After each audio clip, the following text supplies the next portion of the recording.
So our next speaker is Mike Puchol. So Mike is a seasoned technologist and entrepreneur with a diverse background in aeronautics and mechanical engineering, software and hardware development, wireless communication and security. As the CTO and co-founder of POA Internet, Mike has played a key role in Kenya's largest low-cost ISP, serving underprivileged communities with affordable broadband access.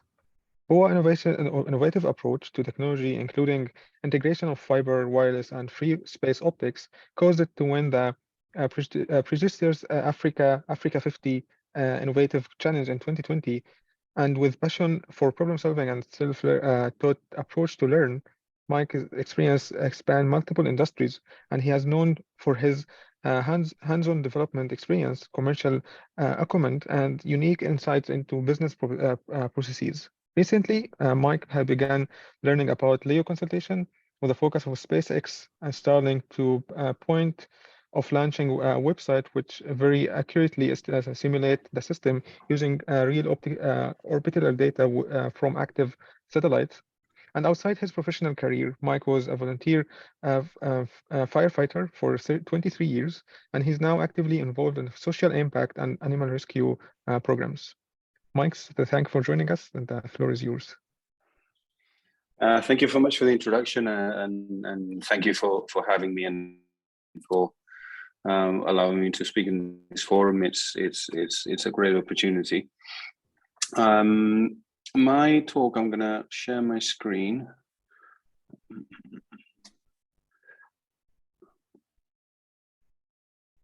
So, okay. Right. Okay. There we go. Can you see my presentation? Yeah. Yeah. Perfect. Okay. So, my talk is going to be less technical and more about some of the learnings about operating in Africa.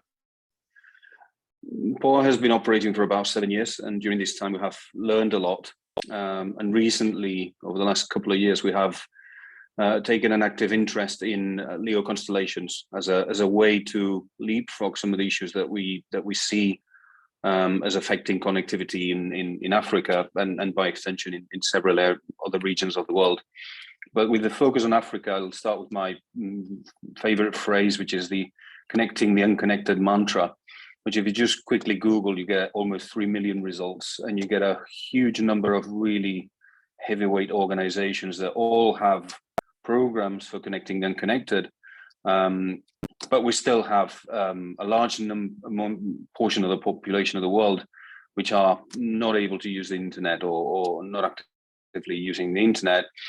By some counts, the highest numbers I have seen are about 4 billion people that are not online, not connected to the internet in one way or another. There is a vicious circle in all of this, which involves several different things, including long haul IP, local loop, middle mile, last mile, last inch, regulation, and then a bunch of other things that we're going to see in the presentation. If we look at Africa, we can see that there is plenty of capacity around the edges of Africa. So if you're near the coast, you are bound to be able to get connectivity at fairly cheap prices. This is just one of the submarine cables that surrounds Africa.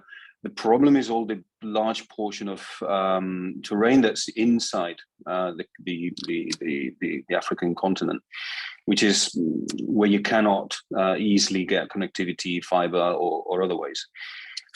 Submarine cables, yes, you basically get to the beach, you plug your cable into the cable landing station, and that's it, you're done.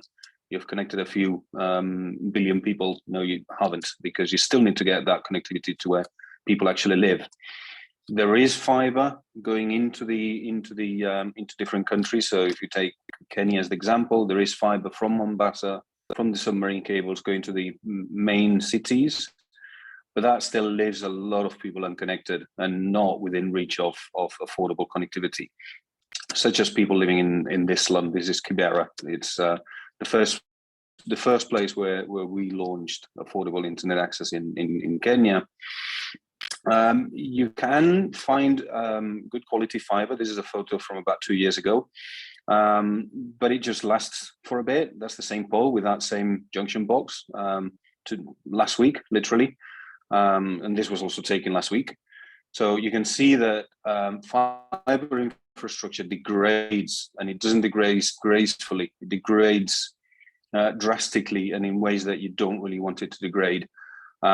So one of the big learnings from just looking at fiber networks in Kenya and in Africa is that the destiny of all these things that you can deploy today in terms of fiber is basically this. So this is literally a fiber cut that took all of Airtel in the whole of Kenya for 8 hours.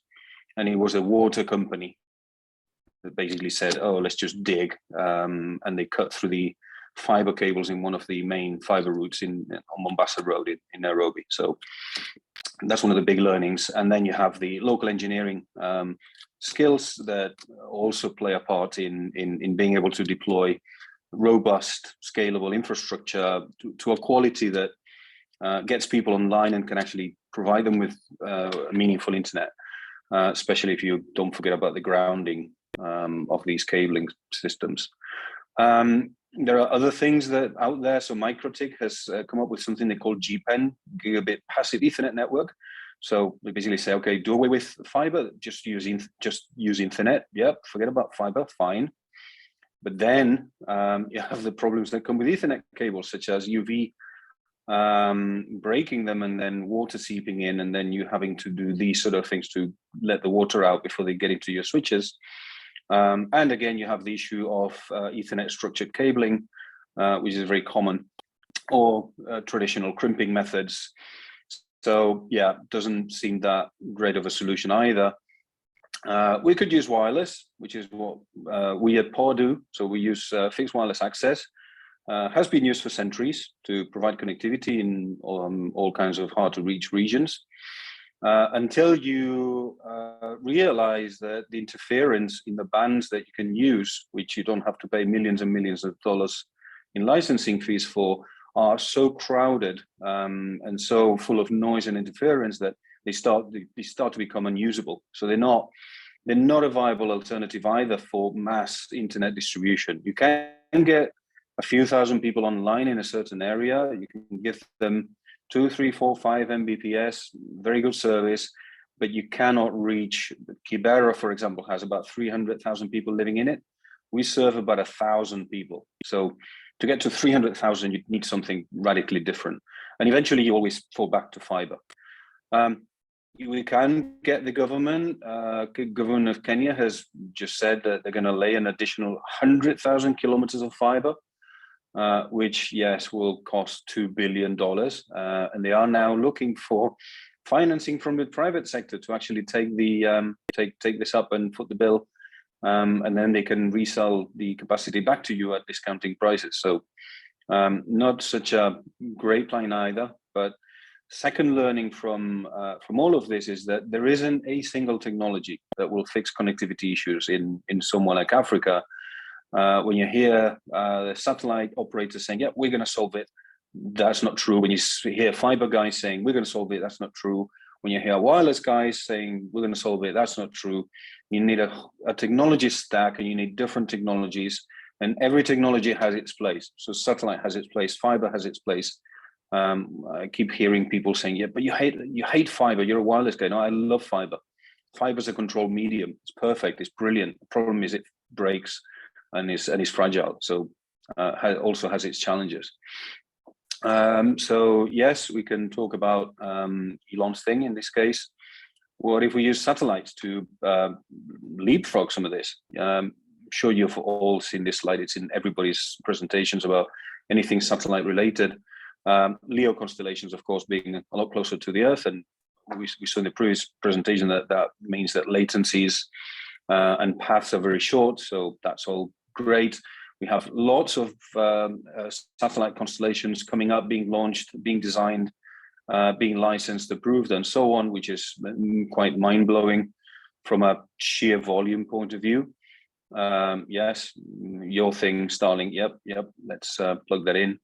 Starlink. I'm not affiliated with Starlink. I I love what they're doing and how they're doing it, but I'm definitely not affiliated. I don't work for them. I have no interest in Starlink specifically, but I think that they are the first LEO constellation that is credible in terms of providing actual service that we could use in somewhere like Africa.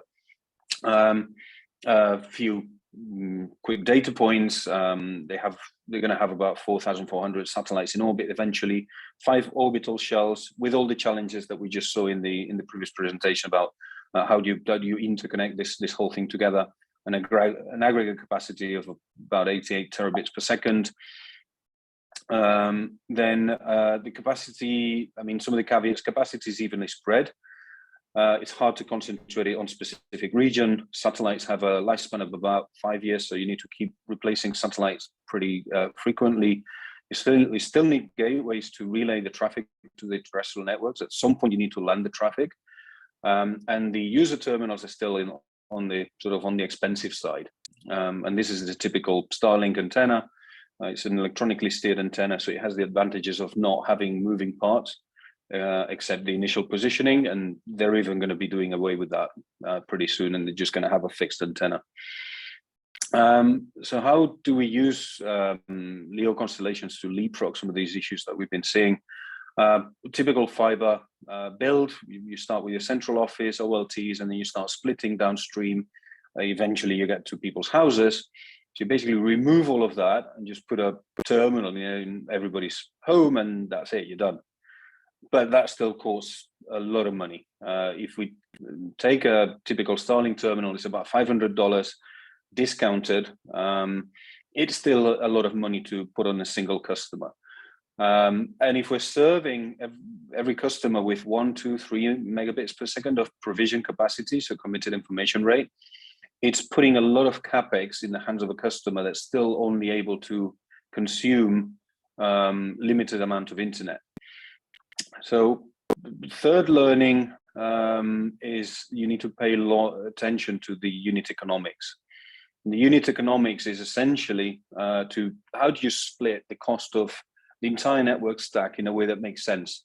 For example, if you take the Starlink terminal and you say it's $500 for a terminal, for one person to actually buy the terminal and use this, and they can only be consuming 3, 4, 5 Mbps of provision capacity, yeah, you can get peaks of 300 Mbps, but you're not going to be doing that 24/7. If you said, okay, let's pool together 500 people and each pay $1 towards this terminal, and then at the bottom of the terminal you put something, an OLT maybe, a fiber switch, whatever it is, and then you connect those 500 customers to this single antenna. And if this antenna can deliver 500 Mbps, so that's a provision capacity of 1 Mbps per customer, you're spreading that capex. Your unit economics are completely different in that scenario. And with with fewer terminals, you can deliver a lot more capacity and spread that capacity into more people, but keeping the costs in check. So that's basically the third learning. And if all of this is confusing, please do ask questions. I did make a firm, I did firmly propose to not take as much time as in my last presentation that Devapam was also involved in, and which I hogged the microphone for too long. So I'd rather throw all this at you and then just take questions from the floor on anything that's missing or unclear. Thanks, Mike. That's a great talk. So while we wait for questions to be posted, I have a question to start with. So Starlink, as of now, at least, have been direct to customer, right? So are you aware of any such developments where there would be local operators who could actually chip in and offer this kind, or extend this kind of services along the lines of what you just described?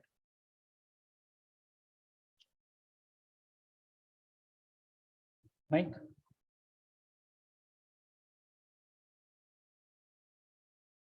Just to check, Mohammed, am I audible? Yes, I can hear you, yeah. Okay, all right.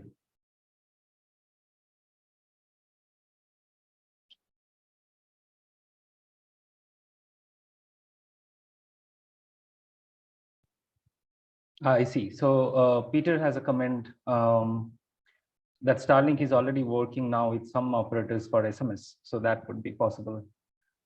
Cheap SMS, yes, agreed.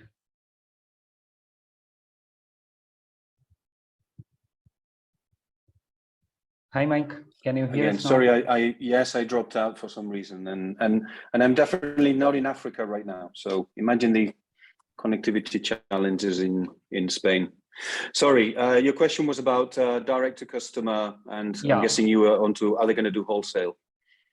Yeah, so Peter has a comment already that Starlink is probably working with now with some operators for SMS, so that should be possible. Verizon and Rogers in Canada could also probably do in Africa.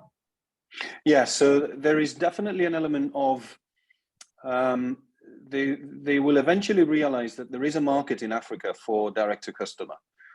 There are people that have flower farms, tea plantations that can afford to pay $500 for a terminal and then $100 a month. There will be customers there. If you want to fully utilize the capacity of the constellation, you need to start looking further than this. And this is the big issue, is that any capacity, as the satellites move over the Earth, any capacity that you're not using is essentially lost forever. So you cannot really look at this in a traditional infrastructure investment case where you say, okay, I'm building a fiber network or a submarine cable, and that's a 50-year payback or a 20-year payback, and it's an investment on something that's fairly stable. You're basically putting a lot of capacity up there. You have to replace the satellites every 5 years. So anything that you lose, you effectively cannot recover back. So that's why they're going as fast as they're going. They're getting as many licenses as they can, launching in as many countries as possible to essentially make the most of all that capacity that is going unused over these areas that are currently not being served by anything. So they will definitely have models which allow operators like ourselves, for example, to take advantage of their connections, as long as the revenue that they can collect is equivalent to the increased usage. Because again, every operator knows, and we at POA know this, if we give someone a 50 Mbps connection, they're going to start sharing it. And then our cost is going to be higher than what we can charge them. So if we sell this for, say, $20 a month, our bandwidth costs are going to be like $100 a month. And then it's just not economically feasible. Right. So if they just give out these terminals and they just allow uncontrolled consumption, then that's why they've started implementing these fair usage policies of these priority data, 1 terabyte per month limits, and these things, because they have seen this sort of behavior.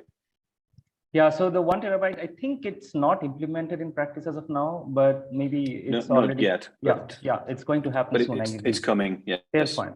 So very much related question to what you just described. So then, what are the biggest regulatory challenges you see facing Starlink operators penetrating, or SAT operators penetrating Africa? Because and this question is from Scene, and the reference is that Starlink is only authorized for use in approximately 3 African countries. So what is happening there? So the issue in Africa is that operators, first of all, the processes for actually getting licenses are really long. It took us a couple of years to get all the licenses in Kenya.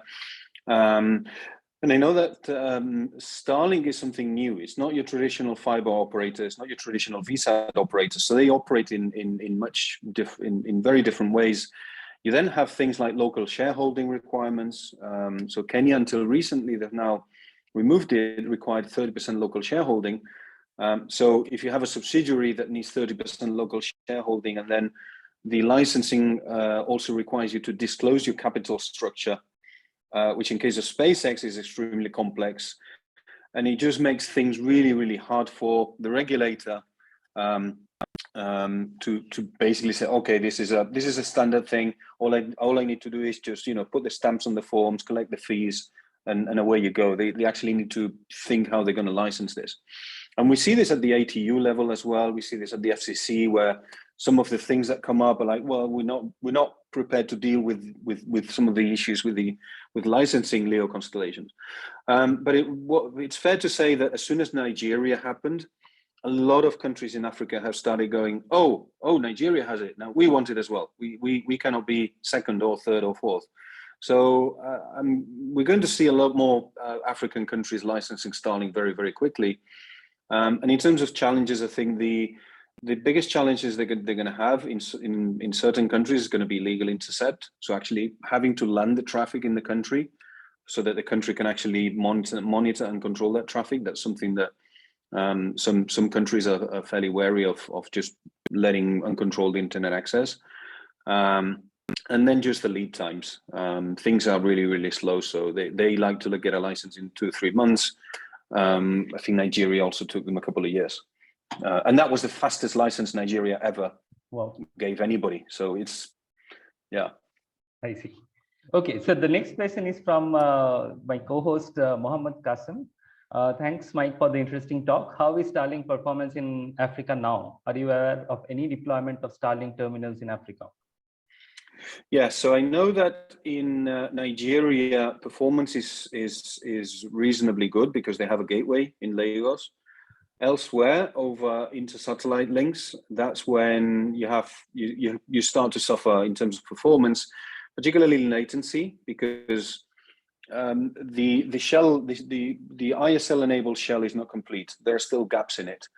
So you still need to, you essentially, your connection is always pegged to a certain POP. So for example, if your connection in Zimbabwe is pegged to the Lagos POP, no matter where your traffic is landed, whether it's Europe or South America, or the traffic will eventually have to go through international networks all the way to Lagos for your traffic to actually exit through there. So and this is similar to how a mobile end network operates, where you're basically moving from cell to cell, but your traffic is always. We cannot hear you anymore. Oh, hello. Yes, now we can. Oh, okay. Yeah, so it's in a similar way where when you're on a mobile network, you move cell to cell, but the context is basically switched from one cell to the next, but you're still exiting the traffic through a fixed location. So they do this similar. That it means that if your traffic is going up to a satellite through ISL to a gateway in South America, then through submarine cables all the way to Nigeria, that latency you're starting to get into sort of 300-400 milliseconds. And then every so often you will have a satellite with ISL passing over, and then eventually that one moves away and there isn't another one to take over. And this 3 months ago in the tracker that I put together, you could actually see this. If you put I tried putting a terminal in Kenya, in Nairobi, and you could see that at certain points there was basically a gap where you didn't actually have a satellite to talk to.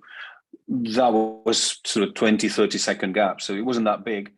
For normal sort of web browsing or sending emails, that sort of thing, that's fine. For something like we're doing now, yeah, not very feasible currently. I see. Okay. So there is one question from Nitinder. Probably we touched upon it to some degree already. So what's the major challenge of using Starlink-like network as a backhaul? So backhaul as in one satellite network is being shared by multiple users on the ground via Wi-Fi cellular links. Mm-hmm. Yeah, so one challenge is that you still need to put some sort of control element on the ground. So between the end users and the user terminal, you still need to have some sort of control element, so that you're not just giving a terminal and then you're putting everybody effectively on a switch. Then the amount of traffic contention and queuing issues, and it would just be not doable. So you still need something in there, a small PPPoE server, something that basically takes care of controlling the throughput of every sub-customer that you connect to this single user terminal. So that's one issue. The second issue is that if you want to land the traffic from your customers into your own data center, because again, you may have, as an operator, legal intercept obligations or certain operations for logging customer traffic and so on. That is something that you will need to arrange with SpaceX, which is they take the traffic all the way to the constellation, wherever it lands, but eventually they need to deliver it to your data center, and from there it exits. And again, if as an operator you have your own pool of IP addresses, for example, then you may be wanting to use those. not SpaceX's. So there are some integration issues and challenges in using it as a traditional backhaul, as if you were basically contracting IPT from a fiber provider. All right. So I'll take one last question. This is from Gideon Iwa. And this is a very interesting question. Like, Nigeria has a lot of rainfall, right? So did you observe any effect of rainfall on Starlink connectivity? Yeah, so rain definitely does cause issues. Not from observing it in Nigeria, but I have a friend in Germany. And at one point, she lost connectivity. Her terminal basically went offline, and they had been having very, very heavy rainfalls, and there was a time when there was even some major flooding in certain parts of Germany. And what we saw was in the weather radar, we actually saw that the gateway sites, particularly, were actually under a lot of heavy weather at the time, and there were not that many gateways in Europe. And we could see that actually the rain moving across the gateways was actually causing gateway connectivity issues between the satellites and the gateways. Not so much the user terminals, because they are operating on Ku band, which is a lower frequency and tolerates rain a bit better. But in any case, rainfall will definitely have an effect on link budget. And will affect performance, undoubtedly. I've not had time to directly observe this, but it is definitely on my list of things to do. Kenya also has its rainy season, and we do have challenges in rainy season, so we'll definitely be testing that. All right, cool. Thanks, Mike. Thanks for the great talk and this very nice Q&A. We'll probably end this session, but before that, let's thank all the speakers and my co-host Mohammed once again, and all of you for attending this. And I'd request you to get in touch with us if you have something interesting to talk about on low Earth orbit networks or even beyond. Let us know, and we'll schedule a talk in one of the sessions coming up. All right, thank you. Thanks, everyone. Perfect. Thank you so much. Bye. Thank you. Bye-bye.